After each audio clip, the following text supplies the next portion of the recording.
Causons couture, un podcast créatif pour parler de nos garde-robes faites à la main et pour découvrir la communauté couture avec des interviews de ses personnalités, ses entrepreneurs et acteurs qui nous inspirent. Bonjour à toutes et tous, je suis Mathilde, créatrice de ce podcast et fondatrice d'Atelier Sherwood. J'accompagne les femmes qui ne kiffent pas leurs vêtements, sont perdues dans leur garde-robe, sont mal à l'aise avec leur image et qui cherchent à trouver leur couleur et leurs vêtements de superwoman. Tu veux en savoir plus, que tu couses ou non? Je t'invite à réserver un appel découverte pour définir ensemble tes besoins, pour découvrir ma façon de travailler et savoir si tu souhaites que je t'accompagne. À très vite et bonne écoute de cet épisode. Bonjour à toutes et à tous. Aujourd'hui, j'ai le grand plaisir de recevoir Ellie. Salut Ellie. Pour la petite série sur les entrepreneurs couture, sur les entreprises couture un petit peu différentes.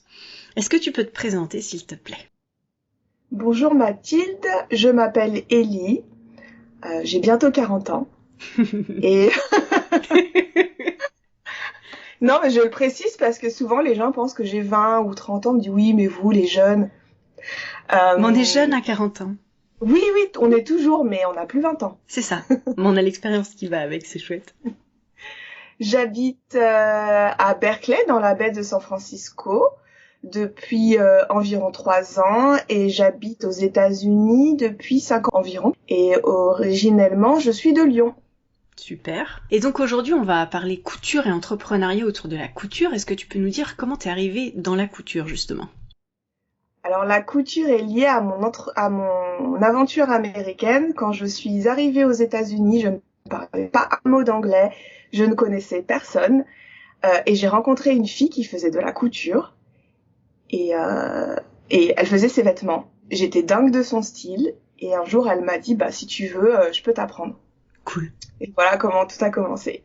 Et direct, t'as commencé par des vêtements que t'as portés? Ou est-ce que t'as fait des petits accessoires et des trucs, ou des vêtements que tu te rends compte que tu ne portes pas, ou direct, ça a été nickel?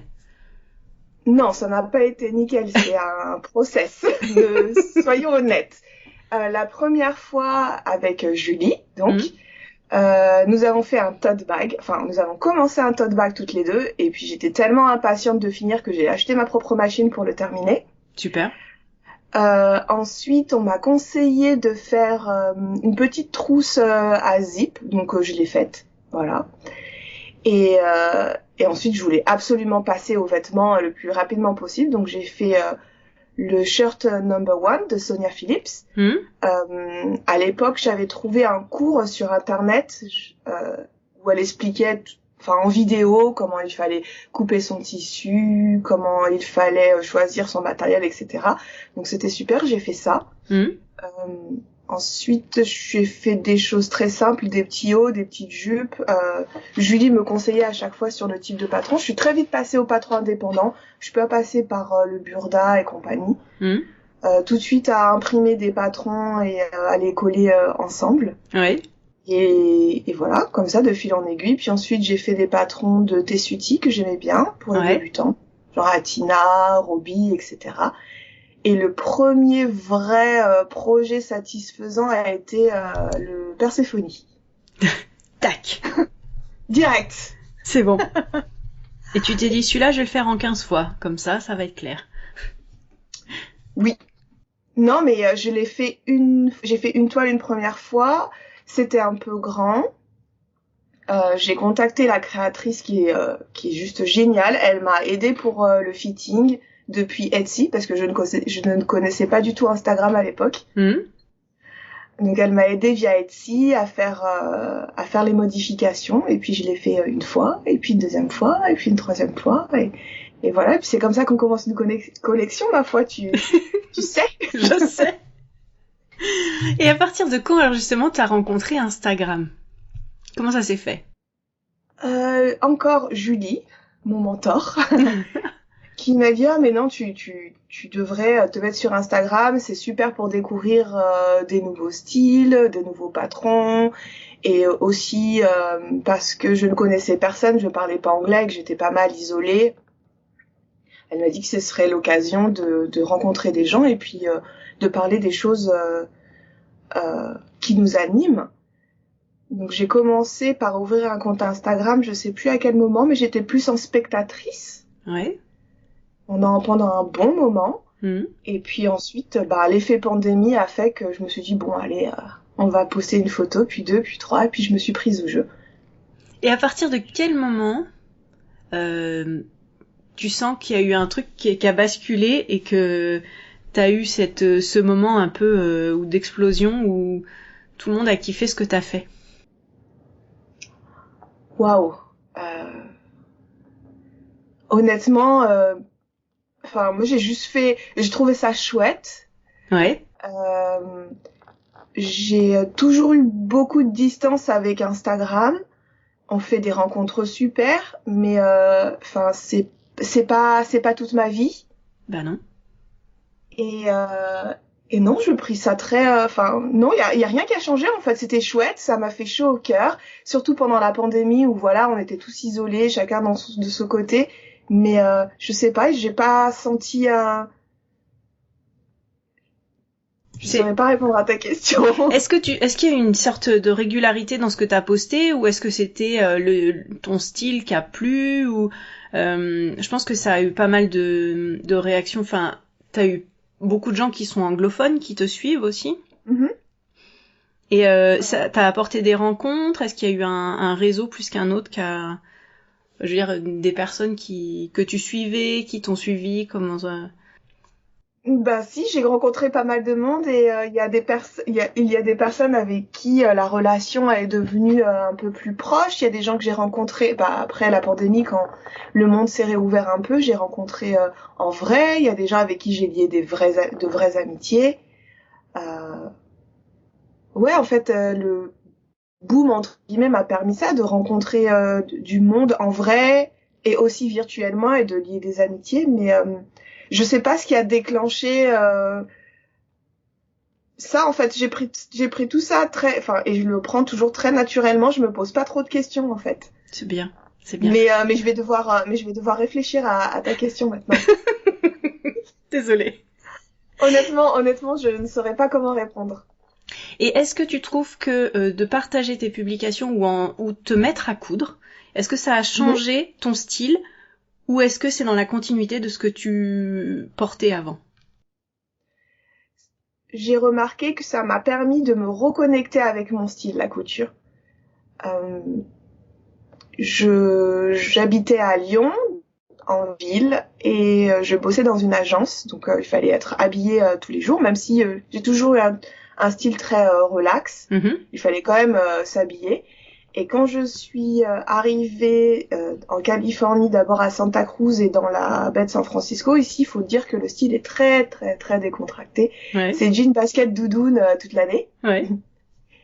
Et il faut dire que je me suis un petit peu perdue là-dedans. Et puis aussi, quand tu déménages, tu prends les essentiels. Et c'est difficile après de retrouver tes petites marques, ta taille, les matières que t'aimes bien. Donc, je me posais pas trop de questions et j'y allais à la facilité. Les 3 jeans que j'ai rapportés de France, je portais toujours ça. 2-3 hoodies achetés par-ci par-là. Et puis le confort avec une doudoune, je me posais pas trop la question. Mm. Et en fait, la couture, ça m'a permis de prendre du recul sur ce que j'aimais pour de vrai et de me reconnecter avec ce que j'aimais et de coudre vraiment les pièces que j'ai plaisir à porter tous les jours. Et donc aujourd'hui, finalement, quelque part, tu te sens mieux avec ce que tu portes, plus raccord avec toi-même, quoi que... Oui, complètement, parce que maintenant, j'ai la possibilité de voir quelque chose et de me dire « Ah j'aime, je peux le faire » et je le fais. Alors qu'avant, c'était plus compliqué et aussi, je sais pas, quand tu déménages et quand tu essayes de te mettre dans un autre environnement et puis ton attention est focalisée plus sur ton intégration, sur le fait d'apprendre la langue, de découvrir l'environnement dans lequel tu es. Et je me suis un peu perdue moi. Ouais. Mais après, j'ai découvert plein d'autres trucs, j'ai fait des choses géniales, mais mon moi intérieur, la petite voix qui aime la mode et qui aime s'habiller, qui aime mettre des chaussures, c'est un peu oublié là-dedans. Mais après, c'est normal, c'était un chemin, moment quoi. de transition. Mm. Exactement. Et alors, à quel moment sur ce chemin, justement, donc t'as découvert la couture, tu t'es investi à fond, avec la pandémie, ça a été important, et à quel moment tu t'es dit, en fait, j'ai l'idée d'intégrer ça dans mon travail professionnel et peut-être d'en faire autre chose? C'est venu beaucoup des proches et des gens avec qui j'interagis. On m'a beaucoup demandé des conseils pour choisir des tenues, choisir des patrons, faire des modifications et même des cours. Ouais. Et puis je me suis dit, oh, pourquoi pas en faire quelque chose. Je me souviens, on s'est rencontrés pour de vrai il y a quelques années et je commençais à en parler petitement. Ouais. Et puis ça a grandi tout doucement, mais voilà, encore une fois, il fallait que ça fasse son chemin, que je teste et que je vois si ça pouvait être intéressant et ouais, voilà, enfin tester, fallait que ça fasse son chemin. Et puis je suis très lente pour ça. Je suis très lente et je suis pas quelqu'un qui a super confiance, donc j'ai besoin de tester et retester pour être sûre, même si on n'est jamais sûr de rien. Non. Avant de me lancer aussi assez discrètement, pas en grande pompe. Et qu'est-ce que t'as fait justement? Est-ce que tu peux expliquer les tests que t'as fait avant d'arriver à aujourd'hui avoir une boutique workshop à Berkeley? Alors j'ai commencé par donner des cours particuliers. J'ai acheté une machine pour commencer, une seconde machine, enfin une machine de maison restée à la maison. Et je me déplaçais chez les gens et je donnais des cours particuliers. J'ai aussi donné des cours via Zoom. Après, c'est pas mon truc. Hein. J'admire les gens qui le font. C'est un truc de fou. Pour le manuel, c'est particulier. Hein. Ouais. Voilà, j'ai fait beaucoup ça. Et puis j'ai aussi aidé 2 amies très proches à se coudre des petites choses qu'elles voulaient. Ensuite, ça a grossi. J'ai commencé à avoir des demandes. J'ai commencé à faire des workshops. J'ai été très soutenue par des petites boutiques locales. Ouais. Vu que j'avais pas d'atelier et que je ne voulais pas recevoir du public chez moi. Ouais. On a trouvé un accord pour que je fasse mes cours dans leur backroom ou quelque part où ça ne gênait pas ou à des moments où elles ne recevaient pas trop de public. Ouais. Pour pouvoir faire mes cours. Et puis aussi je me suis inscrite à des cours au collège, des cours de couture. Ouais. Et j'ai commencé à donner des cours à certaines camarades de classe. Donc ça a grossi comme ça. C'est pas banal comme façon de faire, non. Mais elles m'ont demandé de l'aide et puis finalement de fil en aiguille je me suis mise à aider des camarades de classe pour la réalisation de projets, des choses comme ça. Donc c'est quoi le cursus que t'as suivi en couture ou que t'es en train de suivre? Alors là, je prends des cours au collège. C'est l'équivalent de l'université. Enfin, je sais pas comment trop les équivalences. C'est comme université professionnelle un peu. Oui, quelque voilà, chose comme ça. Oui, c'est ça. Une université professionnelle où je prends des cours de construction, de patronage. Voilà, ça, manipulation et puis draping aussi. Enfin tout le drapé, ouais. Ouais. Donc je prends et puis de dessin aussi. D'accord. Super. Et donc un jour, tu t'es dit, je vais ouvrir une boutique. C'est l'opportunité qui a fait le larron ou c'est l'idée que t'avais? Non, je sais pas, un jour, c'est j'aimerais bien un jour ouvrir une boutique, ça serait chouette. Mais je le ferai jamais parce que voilà, c'est un trop gros rêve et je m'en sens pas capable et j'ai pas les capacités, j'ai pas les diplômes, j'ai pas ci, j'ai pas ça et enfin bref. Ouais. Et puis j'ai commencé à chercher des locaux petitement, discrètement sur mon petit PC à la maison. Ouais. Et j'ai un partenaire qui me soutient énormément et qui m'a dit non mais faut pas faire les trucs petitement là. Là c'est le moment. D'y aller c'est go. le moment, ça fait des années que tu en parles. Il faut que tu te lances pour de vrai. Enfin t'as pas mal testé là, t'as fait tes petits workshops, tes cours privés maintenant, il faut que ça prenne. Enfin voilà, il y a un moment donné, il faut le faire pour de vrai. Et il y a une rue que j'aime beaucoup à Berkeley, où je rêvais d'avoir une petite boutique. Ouais. Et, en fait, un emplacement s'est libéré et le partenaire a téléphoné un jour où j'étais en cours et m'a envoyé un message en me disant bon, tu fais quoi demain? Je sais que t'as cours, mais tu devras annuler parce qu'on a une visite.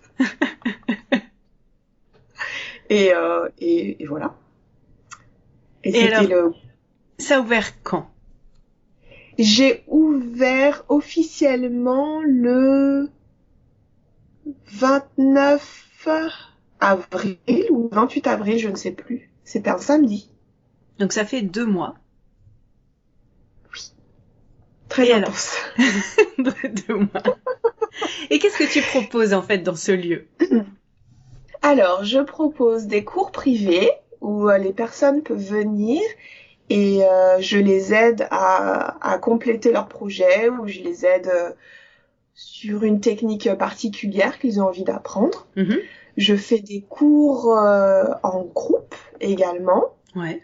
Spécialement pour les débutants, pour les lancer, leur donner la confiance qu'il faut pour faire n'importe quel type de projet. Ouais. Donc, et le concept, c'est que j'apporte tout. En fait, pour ces cours de débutants, il y a la machine qui est incluse dans l'offre, avec un projet et puis tout le matériel qu'il faut. Mm-hmm. Pour ensuite, quand on continue avec moi le parcours, il y a un moment où il faut acheter son propre matériel, mais vraiment le concept, c'est que ça soit assez simple d'entrer et que tu n'aies pas à te poser des questions, quel type de machine, quelle aiguille, quel tissu. Ouais. Finalement, je te prends par la main et je te montre ce dont tu as besoin, puis après tu es libre d'aller faire ton shopping, mais au moins tu as la base pour pouvoir commencer par toi-même. Ouais. Et il y a une troisième offre qui est celle des workshops, où avant c'était toutes les semaines, mais maintenant c'est un petit peu moins, où j'ai un instructeur invité ou moi-même proposons un projet pour lequel la personne s'inscrit et ne s'occupe que de la construction. Donc il n'y a aucun travail de préparation. Et on essaye de changer les projets régulièrement pour que ça soit sympa et qu'il y en ait pour tous les goûts et tous les budgets. Donc en fait, on arrive, le tissu est déjà choisi, coupé à la taille si c'est un vêtement. J'ai vu que c'était entoilé par exemple. Enfin, il y a vraiment, on est sur assemblage couture quoi. Oui, c'est le plaisir. Parce qu'il y a quelque chose aussi que j'ai remarqué dans mon parcours, c'est que souvent la préparation est la chose qui freine le plus. Quand on se dit qu'il faut choisir le patron, l'imprimer, le décalquer, aller choisir son tissu, le couper, enfin c'est beaucoup. On se rend pas compte. Enfin toi tu le sais et les gens qui nous écoutent le savent également. Mais quand on coud, la couture au final c'est pas ce qui prend le plus de temps. Non, c'est un tiers du boulot presque seulement. C'est ça. Donc j'aime vraiment cette idée de couture plaisir et de couture ensemble, et quand tout est prêt et que tu as juste le plaisir d'assembler ta pièce pour en quelques heures la porter, ou enfin, je trouve que c'est très satisfaisant. Donc c'était ça que j'avais envie d'apporter aux gens. Et dans les workshops que tu proposes, toi, c'est toi qui as patronné les patrons que tu proposes, pas tous? Ça dépend. Il y en a, oui, et d'autres qui sont des patrons d'autres de designers indépendants, mais pour ça, je demande toujours l'autorisation au préalable. Bien sûr. Tous les patrons qu'on présente, et puis aussi, on paye les patrons. Bien sûr. Normal. Très important. Mais il y en a, toi, que tu as designé toi-même, quoi. Comme la veste, par exemple. Oui, voilà, mais c'est des choses très qui restent très simples. Quand ça devient un peu plus compliqué, qu'il y a beaucoup de fitting, je préfère faire confiance à des professionnels. Ouais. Et alors, t'as d'autres types de moments de rencontre que tu proposes qui sont assez chouettes et originaux. Est-ce que tu peux nous parler, par exemple, tu as une nuit de scrap, on va dire, donc avec des chutes. En quoi ça consiste?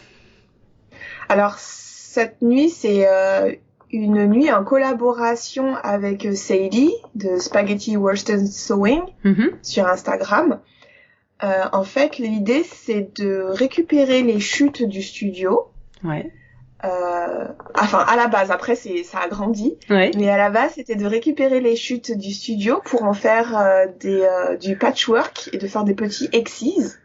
Enfin, des hexagones ouais. qui sont cousus ensemble et qui créent un motif patchwork avec différentes couleurs. Et puis, ça a bien pris. Ouais. Et maintenant, chaque mois, Sadie vient au studio et propose un projet de récupération de chutes. Donc là, dans quelques semaines, on va faire de l'appliquer avec. Elle va apprendre, montrer et inspirer les gens à récupérer leurs chutes pour faire de l'appliquer. Et puis on a encore un autre projet. Enfin, on a encore une autre nuit qui arrive au mois d'août où on va encore proposer de récupérer soit les chutes du studio, soit ses propres chutes pour faire de nouveaux projets ou embellir des projets existants. Super. Et donc en plus des projets guidés, donc des propositions comme ça, t'as aussi des moments ouverts où les gens viennent pratiquer chacun leur propre projet, c'est ça? Oui, en fait, l'espace, il est aussi, je l'ai créé pour que ça soit aussi un lieu communautaire où les gens puissent rencontrer et que ça soit accessible parce on est dans une région où tout est très très cher. Et même si à la fin du mois, je dois payer mon loyer, et ben j'ai envie aussi que les gens qui n'ont pas forcément les moyens de payer un workshop puissent venir et se rencontrer et profiter des installations. Ouais. Donc on a une fois par semaine, j'ouvre les portes du studio pendant 2 heures et les gens peuvent venir et travailler sur leur projet en individuel. Après, ce n'est pas un cours. Donc je suis là juste pour s'il y a un problème avec la machine, s'il faut changer une aiguille ou des choses comme ça, ou si on me demande mon avis sur tu préfères telle couleur ou telle couleur, je suis super contente d'échanger. Mais là, c'est vraiment un moment d'échange, et je suis pas là pour être la prof. Très bien. Ce que je trouvais intéressant en fait, c'est que tu proposes d'inviter des gens qui vont présenter leur travail et qui vont inspirer ou guider les gens. Oui. À découvrir de nouvelles choses. Comment est-ce que c'est des rencontres que tu as faites? Comment ça s'est fait, toutes ces propositions? Ça, c'est la beauté d'Instagram. Ouais. En fait, je m'en rendais vraiment pas compte, comme je te disais il y a quelques temps. J'ai pris ça vraiment naturellement et je me rendais pas compte qu'en fait, je construisais un réseau. J'ai pris ça vraiment candidement, en mode je m'amuse et je rencontre des gens, on discute des projets qu'on aime et c'est sympa. Mais au final, j'ai fait des rencontres fabuleuses. Il y a des gens avec qui vraiment je sais pas, il s'est créé quelque chose. Et il y a des gens que j'ai vraiment envie de mettre en valeur parce qu'ils font des choses incroyables. Et c'est pour ça que je les invite à venir dans le studio et faire découvrir ce qu'ils font. Récemment, on a monté un super projet avec Amanda. Ouais. Elle s'appelle Simrip Simstress sur Instagram. Et on a j'ai eu l'idée, mais après tout le travail fait par Amanda, soyez honnêtes. Ouais. Le Community Quilt Project, où on invitait les gens du quartier à venir à venir couper et coudre un bloc et parler du patchwork. Et ça a été un truc fabuleux. On s'attendait pas du tout à cet engouement et on a été full toute la journée. C'était assez fou. C'est génial. Ouais, et on va refaire ça au mois de septembre normalement. Donc en fait, pour expliquer, un bloc c'est un espèce de carré d'une certaine taille avec un motif soit proposé, soit original, tout ça. Et en fait, chacun fait un carré et on peut assembler les carrés ensemble.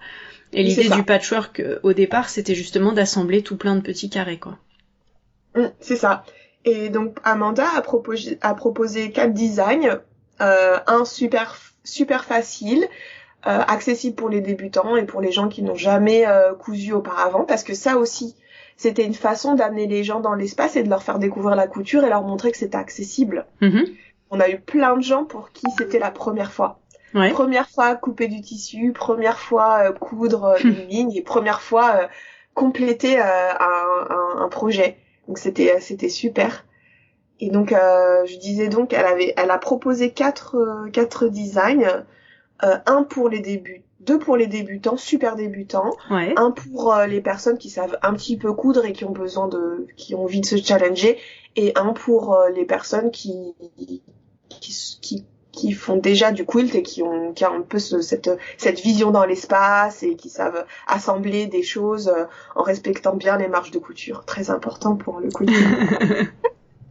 Et est-ce que toi, le quilting, c'est quelque chose que tu avais déjà expérimenté ou ça a été une façon de le découvrir et de tester pour toi aussi? Non, j'ai déjà expérimenté pas mal avec le quilting. Ce que j'aime en particulier, c'est faire des vêtements. Donc j'ai fait 2 ou 3 vestes quiltées déjà, et puis des vestons. Donc pour changer de la doudoune Patagonia. Quelles sont tes impressions, tes ressentis de couturière et de passionnée après ces 2 mois, et en tant qu'entrepreneur, ton expérience jusque-là, c'est quoi? Enfin, tu te sens comment et qu'est-ce que tu pourrais en dire? Il y a beaucoup de joie et beaucoup d'humilité. Les gens sont fabuleux. J'apprends beaucoup. Les gens sont d'une gentillesse extrême. Enfin, je suis toujours très non pas choquée, mais enfin ça me fait toujours un petit quelque chose quand les gens me remercient ou m'apportent des fleurs. Enfin, les gens m'apportent des fleurs. C'est complètement fou. Et puis moi, ce qui me fait vraiment me lever le matin, c'est de savoir que je vais voir dans les yeux de mes élèves cette petite étincelle quand ils comprennent qu'en fait ils sont capables de le faire. Ouais. Que je m'adresse aux débutants. Et ben quand t'es débutant, tu ne sais rien et que t'es un peu effrayé et t'as peur de mal faire et en fait quand ils comprennent que ben c'est pas grave de se tromper et que c'est un process et se tromper aussi permet d'apprendre des choses et que il y a ce déclic et à la fin ils sont là, oh je l'ai fait, c'est moi qui ai fait ça, j'ai réalisé ça de A à Z. Et ben ça me fait me lever tous les matins et ça fait ouais, ça c'est très très chouette et ça fait oublier tout le reste. Le PC qui crache, euh, la compta, C'est ça. la logistique, les stocks, le programme à mettre à jour, les jours de repos qui n'en sont pas et j'en passe. Mais enfin ouais, enfin cette petite étincelle dans les yeux de mes élèves, ça me fait presque oublier tout le reste. En tout cas, est-ce que c'est à l'image de ce que tu avais imaginé? Non, c'est encore mieux, c'est très fatigant. Ouais. C'est un rythme pas facile. Par moments, je suis un petit peu frustrée de passer à côté enfin, tu vois, par exemple, là, c'est l'été, les gens sont dehors, profitent, vont à la plage. Et ben, moi, en fait, j'ai pas le temps, il faut que j'avance. Enfin, surtout que j'en suis aux prémices de mon projet, même si ça fait plusieurs années que j'y réfléchis, que je pose les bases. Bah maintenant j'ai une boutique à faire tourner, j'ai des cours à mener, j'ai une programmation à mettre en place, j'ai un site internet, j'ai des taxes à payer, j'ai des papiers à faire, enfin bref, j'ai des responsabilités et je suis seule donc tout repose sur mes épaules. Donc il y a des choses que je rate, j'ai la pression de rater. Ouais. Donc parfois c'est un peu frustrant, mais je me dis que c'est le début et il y a des choses à mettre en place et puis que ça ira mieux. Et puis au final je fais ce que j'aime, donc c'est cool. Ouais, finalement c'est cool. Je suis exténuée, mais c'est cool. Tu vois, j'ai le sourire quand même. Donc c'est que ça va. C'est ça. Donc il y a le sourire, c'est que ça va. Après il y a les grosses cernes, mais est-ce que tu te fais aider, que ce soit compta, que ce soit site internet, ou est-ce que c'est des choses que pour l'instant non, mais que tu envisages à terme pour te consacrer sur autre chose, ou c'est vraiment toute seule et tu te dis bah ça va aller? Pour l'instant c'est un one woman show. Ouais. Et j'espère avoir j'espère pouvoir dégager assez de revenus pour pouvoir avoir des gens et les payer dignement et pas juste leur verser des clopinettes. Ouais. Pour l'instant, le système que j'ai trouvé, c'est avoir des instructeurs invités. Ça me permet de pas être toujours sur le pont. Et aussi avoir un petit peu de diversité dans ce que je propose parce que les personnes que j'invite sont d'univers différents du mien. Ouais. Donc pour l'instant, c'est comme ça que j'arrive à trouver un petit peu d'équilibre et c'est comme ça que j'arrive à prendre un petit peu ma respiration sur certains week-ends. Mais pour l'instant, c'est que moi et moi-même avec énormément de soutien de tous les copains en virtuel ou en réel. Donc, mais le but, oui, ce serait que ça grandisse et que je puisse payer quelqu'un. Ce serait le rêve. Ce serait le rêve. Ouais. Et en fait, t'aimerais quoi? Avoir proposé plus de workshops, plus de cours Oui, plus de cours, plus de programmes, et puis surtout, je t'en avais parlé il y a quelques années. Là, ça va se lancer. J'ai ma première cliente. Génial. Pour la capsule wardrobe. Ouais. Donc ça, j'aimerais vraiment le pousser plus, mais voilà, il faut le temps de se poser et de réfléchir, parce qu'aujourd'hui, c'est tout dans l'urgence en fait. Même si j'ai l'impression que j'ai planifié, il y a des choses qui me tombent dessus au fur et à mesure. Et je dois gérer, mais c'est comme ça, c'est la vie d'entrepreneur que beaucoup connaissent. Alors nous, on en avait parlé toutes les deux quand on s'était rencontrées, mais est-ce que tu peux nous dire un petit peu plus ce que c'est que ce concept de capsule wardrobe que tu es en train de mettre en place et que tu moulines depuis très longtemps? Ah oui, je mouline, celui-là c'est mon petit bébé, alors j'en parle pas trop parce qu'il n'est pas prêt, mais il n'est pas tout à fait prêt. Ouais. Mais dans les grandes lignes, ce serait aider les personnes qui cousent à créer leur propre capsule wardrobe en définissant leur style, leur couleur, leur tissu, en trouvant les patrons adéquats, en faisant les modifications qui sont nécessaires, et puis ensuite se coudre les pièces avec de façon à ce que ça soit cohérent avec leur style de vie et leurs aspirations. Super. Voilà dans les grandes lignes. Un gros projet. Je garde la surprise pour quand ça sera prêt, pour de bon. Bon.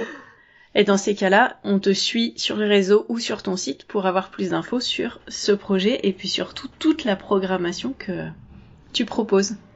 Est-ce que tu arrives à continuer à coudre un petit peu pour toi en attendant? J'ai cousu pour la première fois depuis 2 mois et demi, non, depuis 3 mois. La semaine dernière, lundi dernier. Génial. Justement, ma copine qui m'a appris à coudre à Santa Cruz est venue. Ouais. Et on a passé une journée au studio et on a cousu ensemble et c'était très chouette et ça m'a fait beaucoup de bien. Bon, et t'as cousu quoi alors? J'ai cousu la Kaya de Fibre Mood. D'accord. C'est une robe toute simple avec sans manches, avec un décolleté en V sur le devant et le dos, que j'ai rallongé pour en faire une maxi dress, enfin quelque chose de très simple pour la reprise. Super, super, super. Quels sont les projets ou les workshops qui vont arriver qui te mettent en joie ou que tu as envie de partager ici? Tous. Tous, parce que tous les projets, c'est des coups de cœur d'univers ou de personnes. Ouais. Donc tous. Le prochain projet qui arrive, ce sera pas ce week-end. Oui, enfin je sais pas quand tu vas éditer le podcast. Donc ça sera aux environs du 15. Ouais, 15 juillet. C'est ça. Et ce sera avec Justice de Thread and Sprout. Ce sera une petite écharpe foulard. Ouais. Faite avec différents coloris de lin. Ouais. Ensuite, on va faire un workshop. La veste revient. Ouais. Encore une fois. Et ensuite, il y a Lakisha, que j'ai rencontré aussi sur les réseaux, qui est super et qui fait, et qui coupe beaucoup avec des knits. Ouais. Donc de la maille. De la maille, pardon. Pas de souci. Qui va venir faire un workshop pour expliquer comment on fait le parfait t-shirt. Super. Super, super. Et quand on vient dans ta boutique, en fait, comme c'est également une boutique, on peut acheter des patrons. Oui, des patrons anglophones et français. Ouais. Des livres en langue anglaise et en français. Ouais. Et ensuite, tu as un rack où il y a différents prototypes des patrons qui sont proposés en boutique et des patrons qui sont proposés lors des ateliers. Donc tu peux avoir un petit peu un aperçu. Une vue d'ensemble, voilà, un aperçu de ce qui est proposé dans la boutique et dans la partie atelier. Et est-ce que tu as des clientes francophones ? Oui. Beaucoup ? Oui, et on m'a même demandé des cours on m'a même demandé si je proposais des cours en français. Super. Donc ça va peut-être être une nouvelle offre pour la rentrée. Je travaille dessus. Bon, pas falloir t'en mêler les pinceaux dans le vocabulaire. Oui, c'est ça, il va falloir que je l'apprenne surtout parce que j'ai appris à coudre en anglais, donc il y a certains mots de vocabulaire français que je ne connais pas. Je te comprends. Il m'est arrivé d'avoir le même souci. Bon, bah c'est cool tout ça. Et est-ce que aujourd'hui, tu peux dire que financièrement, ça comble tes attentes, on va dire on est sur le chemin 2, ou est-ce que c'est quelque chose où tu te poses la question de la viabilité du truc ? Alors, je suis une éternelle anxieuse, donc je vais dire que je me pose la question de la viabilité tous les jours. Ouais, d'accord. Aujourd'hui, le loyer est payé, les charges sont payées, mais je dégage pas assez d'argent pour me payer ou payer quelqu'un pour m'aider. Donc pour l'instant, il y a une expression pour dire ça que j'ai oublié. Enfin bref, pour l'instant, ça va. Ouais. Je me dis que pour la première année, si j'arrive à payer mon loyer sans me faire trop de cheveux gris, ça ira. Très bien. Bon, ben on espère que ça va le faire. Et comme je disais, qu'est-ce qui va faire que ça va grossir? C'est toi mettre plus de cours qui se remplissent, c'est proposer plus de collaborations, c'est développer ton projet de garde-robe capsule à côté. Tu la vois où l'extension, toi? Je la vois dans tout en fait, parce que là je commence juste à mettre en place les briques et à voir ce qui marche et ce qui marche pas, ce qui attire l'attention et ce qui ne l'attire pas. Ça fait plusieurs mois et plusieurs années que je travaille sur ce projet, mais avoir des gens venir dans une boutique en réel, avoir des interactions avec eux, voir ce qui marche pas, les choses dans lesquelles je me sens à l'aise ou pas, ça fait que 2 mois en fait. Ouais, donc il faut du temps. Donc il me faut encore un petit peu de temps, mais je pose les briques et je commence petit à petit à voir ce qu'il faut que je change, sur les choses sur lesquelles il faut que je me concentre et peut-être les choses sur lesquelles il va falloir que je donne la main dès que ça sera possible. Ouais. Et en termes de communication, est-ce que tu trouves que ça marche bien? Et comment justement transformer tout ce réseau, on va dire national, international et local en vraiment quelque chose de local sur les gens se déplacent en réel? Je pense qu'il va falloir que je travaille plus sur mon offre pour les personnes qui ont déjà une expérience plus grande de la couture.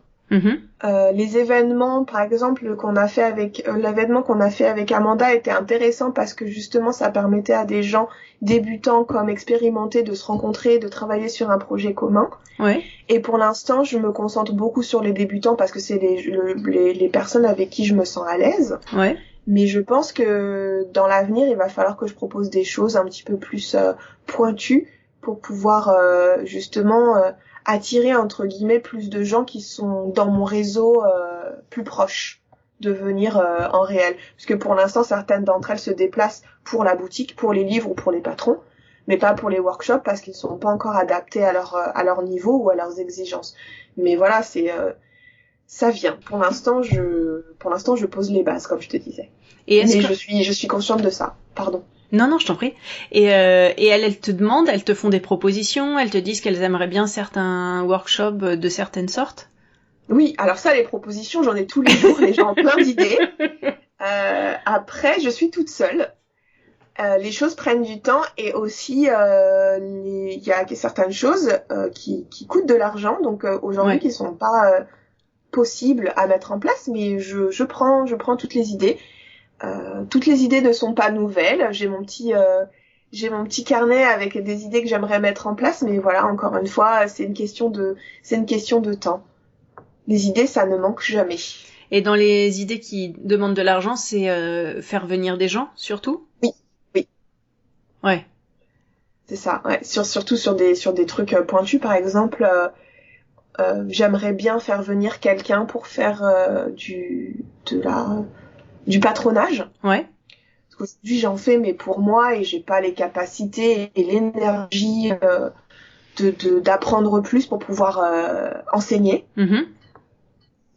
Et ça, quelqu'un de calé pour faire ça, ça demande à être, ça demande à être payé. C'est pas gratuit. C'est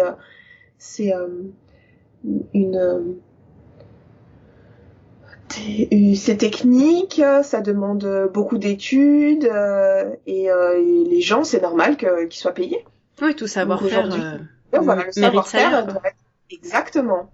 Merci. Je suis encore en train de galérer à traduire dans ma tête. T'inquiète pas. On aurait pu faire l'entretien en anglais si tu préfères. Non, c'est très bien, ça m'oblige à parler français et à me poser, à réfléchir aussi, c'est pas plus mal. Ouais. Mais oui, le travail mérite salaire, donc ça aussi c'est quelque chose qui est important pour toi, tes valeurs qui aussi. Qui est important pour moi, ouais. S'il y a quelqu'un qui vient travailler dans le studio, cette personne doit être payée. Et aussi justement que possible. Après aujourd'hui j'ai des petits moyens, donc il y a pas, enfin on s'arrange, mais les gens qui viennent dans le studio sont payés. Il n'y a pas de travail gratuit. Ouais. Et justement toi au niveau personnel, t'as participé à des collectifs ou artistiques ou engagés. J'ai vu que t'avais participé à un collectif, le Loud Spring. Mm-hmm. Est-ce que tu peux nous parler de ce collectif, par exemple ? C'est un collectif qu'on a créé avec des copines de la région de la baie et de Santa Cruz. C'est un collectif écoféministe d'art qui propose des happenings un peu partout. On a commencé ça avant la pandémie. Ouais. On avait fait un gros événement pendant la Nuit des idées à San Francisco, dans la grande bibliothèque. Ouais. Et puis après, il y a eu la pandémie, donc on a fait quelques événements online, et là on revient avec un événement qui aura lieu normalement à la rentrée prochaine sur Auckland, pour parler de politique, d'environnement, de social, d'art, de nourriture. En fait, le but c'est d'amener les gens ensemble. Ouais. En communauté et de partager des choses et d'avoir des conversations sur des choses qui nous touchent au quotidien. Et est-ce que c'est pas quelque chose que tu fais finalement avec ton studio ? Oui. Oui. Mais avec le collectif, c'est un petit peu différent parce qu'on fait ça sur des lieux qui sont différents et puis on est un collectif. Ouais. Donc l'énergie et les idées, ça fourmille et c'est différent. Et puis aussi le collectif nous permet d'atteindre plus de gens et de faire des choses plus grandes. Moi, je suis toute petite. Oui, toute petite dans mon studio. À plusieurs, on est plus fort, c'est certain. C'est ça. Ouais. Et puis les filles sont fabuleuses et ont des domaines d'expertise super pointus dans des domaines différents. Et c'est ça aussi qui fait notre force parce qu'on peut se dire, bah voilà, toi t'es forte là-dedans, donc ça sera ta tâche. Mm-hmm. Toi t'es forte là-dedans, ça sera ta tâche. Aujourd'hui, forte ou pas en compta, il va falloir que je le fasse.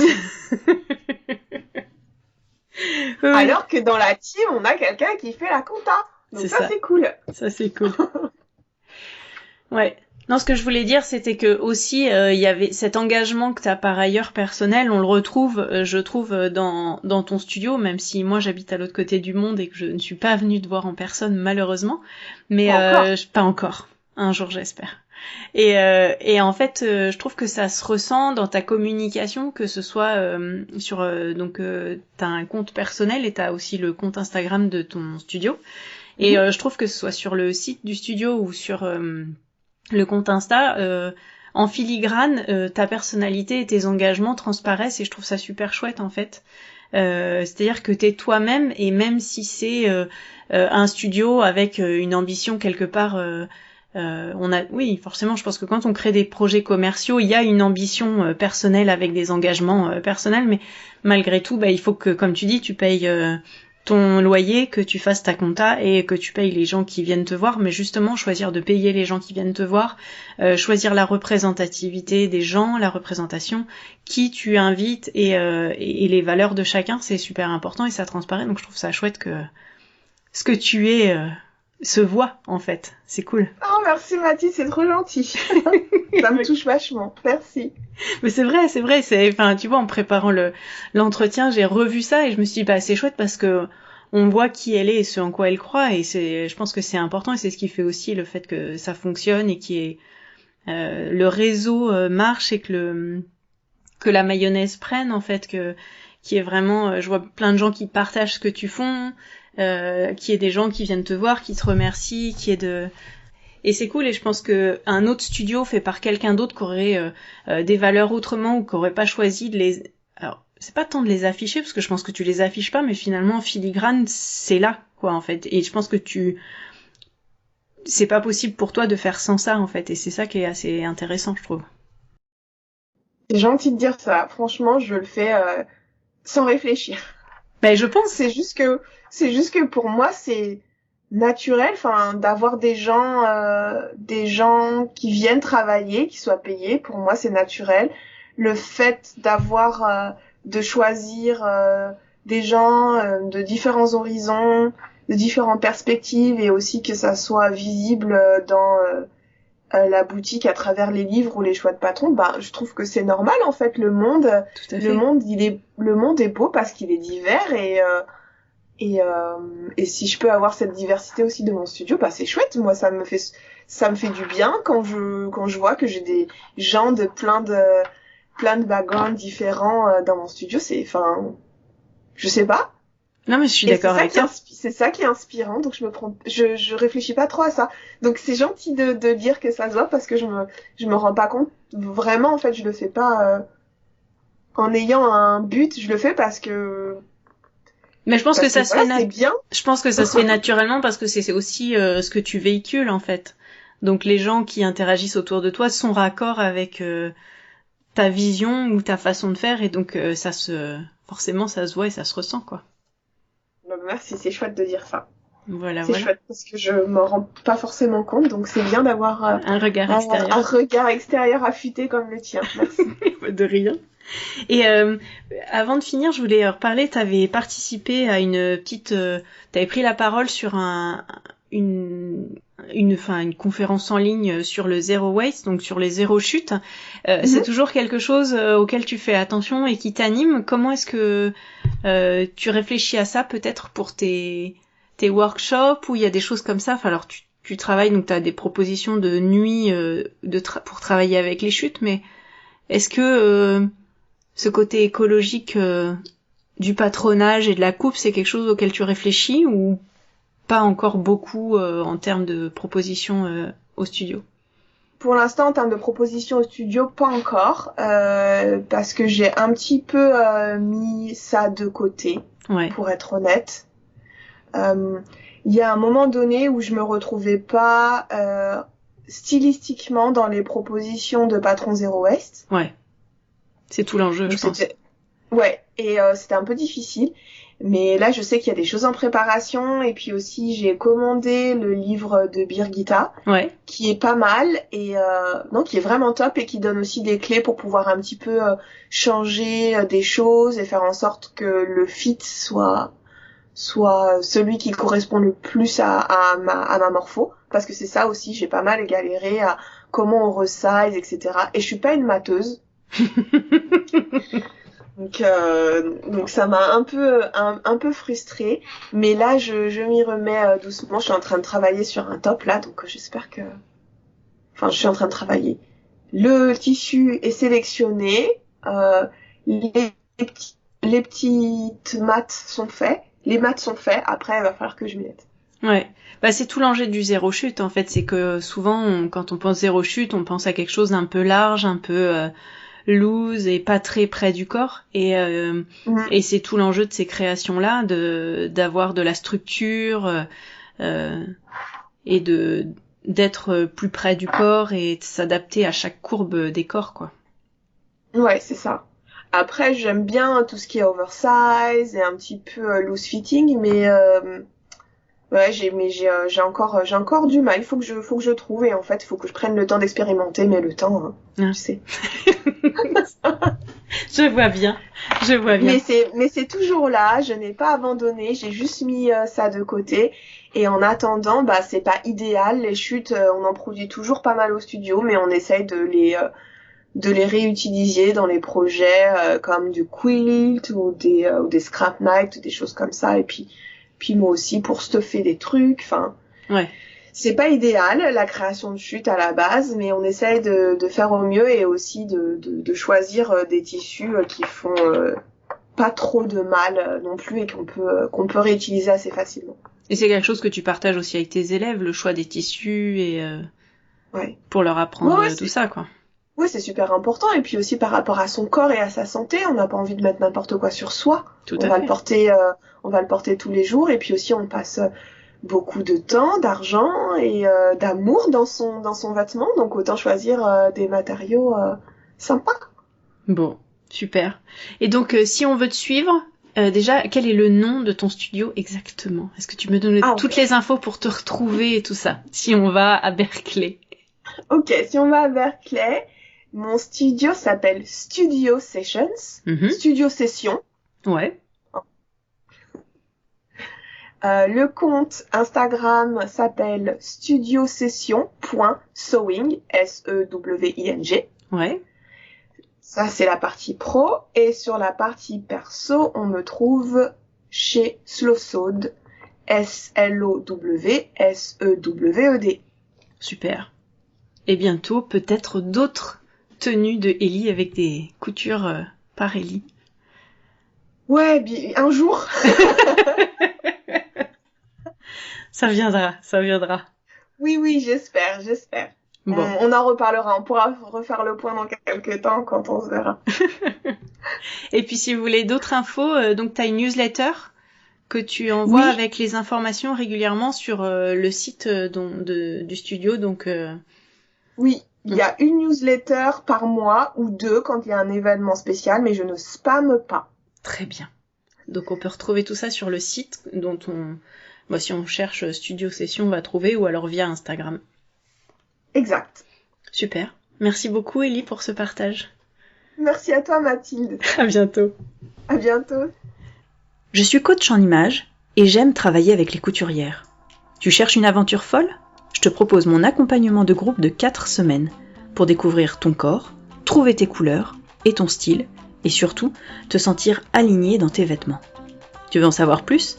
Réserve un appel découverte ou rendez-vous sur mon site dans l'onglet Formation. Retrouve-moi sur atelier-sherwood.fr, sur Pinterest et Instagram à Atelier Sherwood. C'était Causons Couture avec Mathilde et Ellie. Merci beaucoup, à bientôt et bonne couture!